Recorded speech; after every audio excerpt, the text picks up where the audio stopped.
होइन हो के साह्रो माया लाउने है छोराछोरीको। Hello everyone, welcome to my mini blog. सबैजना सन्चै आरामै हुनुहुन्छ होला, म पनि सन्चै आरामै छु।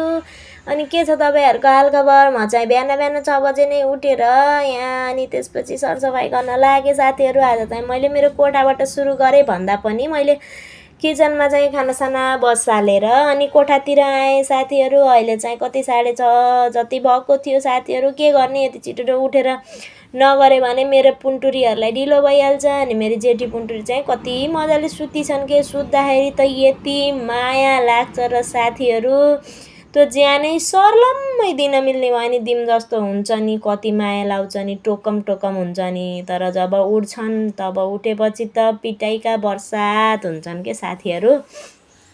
के साह्रो माया लाउने हो छोराछोरीको है। रिस पनि उनीसँग, गाली पनि उनीलाई, माया पनि भरपुर उनीलाई के। अचम्मको साइनो हुँदो रहेछ आमा छोराछोरीको नि है। अनि त्यसपछि मेरी हेर्नु न त्यहाँ हेर्नु, ओह ल हेर्नु पछाडि आइकिन मेरो ब्याग भिरिकन लागिसकिनु। अब कताको यात्रामा लागेको हुन् थाहा छैन। यहाँ हेलो हेलो साथीहरू, मेरो मामुले काम गर्दै हुनुहुन्छ साथीहरू भनेको भनै गरी थिइन् क्या, अगाडि आएर डिस्टर्ब गरिरहेको थिइन् मलाई।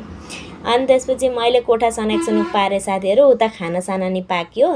अनि त्यसपछि खानासाना नि पाकेपछि मैले कोठा सनाक गरेर नि सकेँ साथीहरू। आजको मिनी ब्लग यति, बाई। मेरो छोरी